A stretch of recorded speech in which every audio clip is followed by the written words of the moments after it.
Okay, hi everybody. Hi everyone, welcome back. This is great. Great to be here. It's great. I'm really excited. Lactating.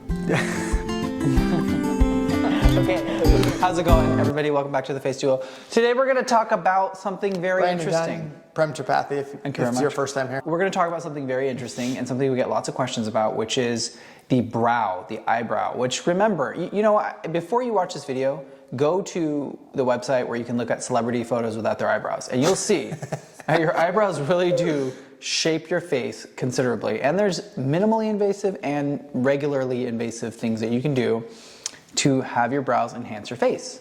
So why don't we start off with the most basic things that happen with time, which again are debatable actually. Well, let's talk about them. Yeah. What happens to your brow with time? Or what do people not like about their eyebrows? Yeah, so I would say that the standard definition of what happens to your brow when it ages is that the medial brow and lateral brow falls. Medial, lateral. Medial, lateral, by the nose and by the temple. And then the peak of the brow ends up rising actually. And so it kind of gives you an arch-shaped look. And the other thing is you know, one of the biggest things is when the brow falls, you get more skin and heaviness of the upper eyelid. And that ends up causing a more sleepy or tired look. Okay. So could I just get my eyelid skin removed? Isn't that the same thing as just raising my eyebrows? Some people can. But that won't lift your brows. Exactly. Yeah. To go on to build on what he just said, there's actually some evidence that your brows actually don't all descend. They don't, like he said, parts may descend, meaning drops, parts may actually get higher. And that's because this main big muscle up here is the only elevator of your eyebrow. All your other muscles pull your eyebrows down. And it's really just that balance of which ones are working and which ones are stronger that dictate how things are going to end up going in the future. So if you are interested, like most people are, in having your brows look lifted or having it look like you have a ponytail and the lateral parts of your brows are lifted, there are some things you can do that cost not very much money and last 3 to 6 months, and there are things that are more permanent. So why don't we start with the minimally invasive? Okay. First thing I would say is Botox or neurotoxins. So if Botox paralyzes your muscle, how does it raise your eyebrow? Okay. So as he mentioned, the frontalis or the forehead muscle is the only muscle around the eyes that actually elevates the eyebrow. So if you inject Botox into an area or into a muscle that causes the eyebrow to pull down, and you leave the muscle, like the frontalis muscle that elevates the brow, in place and still active, then what you'll get in turn is you'll get an elevation of the brow. And so that's something that we do when we do brow lift Botox or lateral brow Botox.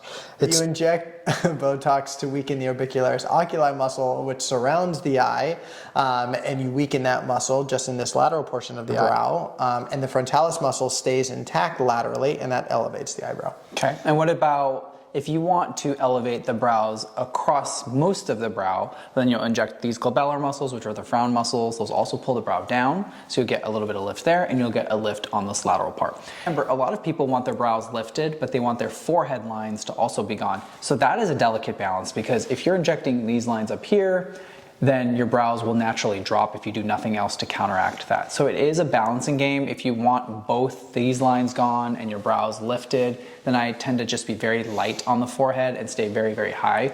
Or if patients are like, look, I just want my brows lifted, we just leave that muscle alone. So it is definitely doable. If your brows, if you only want the lateral portion of your brow lifted, which I have a subset of patients that just want that, it's anywhere between 4 and 6 units of Botox every 3 to 6 months, depending on how long it lasts. And that isn't generally very expensive, but it doesn't last forever. So that's the thing to remember.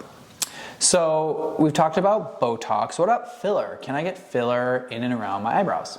You can. As we age, we do lose volume around the eyebrow, and specifically we lose it along the lateral portion of the eyebrow, and that's when we can get a little bit of temporal wasting or temporal hollowing. And so some patients can be really nice candidates to getting filler injected or fat injected around the lateral eyebrow to fill the temples, and this helps to lift or kind of provide a little bit more support to the lateral brow.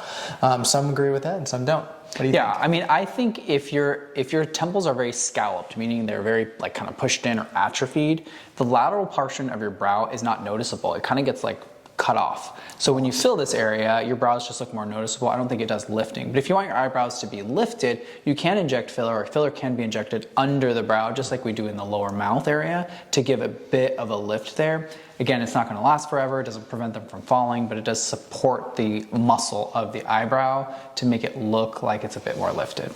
So I want something permanent. I don't want to keep doing filler or Botox. What are my options? Where are the scars going to be? How long is it going to last? Do you want to touch on that? Yeah. So there's a lot of different types of brow lifts, and depending on the size of your forehead, the location of where your hairline is, and how your brow is actually shaped, there's a lot of different types of brow lifts that we decide on. And so it really just depends on each person. But I would say the most common, or the one that most of the time I would use, is something called a lateral brow lift or a temporal brow lift, where you're just kind of supporting and lifting the lateral portion of the brow. And that helps to take some of the heaviness off of the upper eyelid as well. And so that is probably one of the easier or more less invasive procedures that is done, and it's made through an incision in the hairline. It's probably a couple centimeters, relatively minimal downtime, and it helps to, like I said, lift the lateral portion of the brow with sutures that are placed internally. Yeah. And there's really no scar. There's really no scar. And the other thing to remember is we always talk about lifting.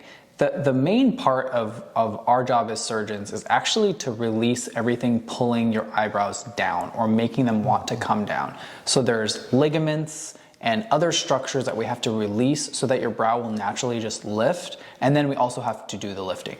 So other than surgery, there's really no way to do that. So if you don't have a very large forehead or a receding hairline, another way that's maybe a little less common but still done is a coronal brow lift, where we actually cut away skin across the crown of your head or in the hairline here. There's two different kinds of pretracheal lift, but these are a much bigger dissection. They do allow a lot more release of those structures pulling your brows down. They do leave a bigger scar. You have a chance of hair loss, but when done well, they look pretty nice. The trend though is, like as Dr. Dunn said, to have a lateral brow lift or a brow lift with just incisions, small incisions. Endoscopic brow lift. Endoscopic brow lift. Yeah, exactly.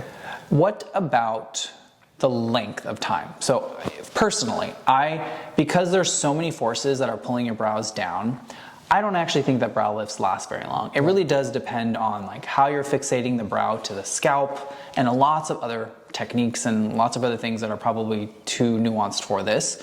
But of all the surgeries you do, I do think that's probably one that doesn't last the longest compared to other procedures. I do tell patients that. I'm very transparent about that I don't think it lasts as long as maybe a facelift or a neck lift, because we're not taking away a bunch of skin, we're not cutting out muscle, we're not doing all the things that we would otherwise be doing with other procedures.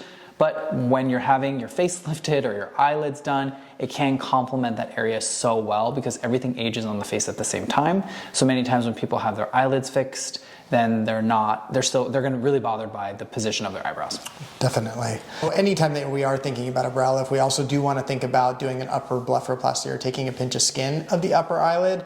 And so, some people want to do these in separate procedures or at separate times. And so if you do the eyelid first before you do the brow, then you limit how much you can actually lift the brow, because it can distort or limit how much or actually prevent you from closing your eye completely. So it's important to listen to your surgeon. They understand that you want to be lifting the brow, and then see if there's any extra skin at that point. And so timing the stages of when we do these procedures, it's not really something that you can pick, and it's not like a menu. You want to, if you need a brow lift as well as an upper blepharoplasty, and you're thinking, I don't want an upper brow lift, I want to take out the skin first, and then I want to do the brow later, you can put yourself into a little bit of a situation. So if you're interested in these types of procedures, whether it's surgical or non-surgical, to improve the appearance of your eyelids and your eyebrows, give us a call. Our consultation information is in the comments. Like, subscribe for more on these types of topics, and we'll see you next time.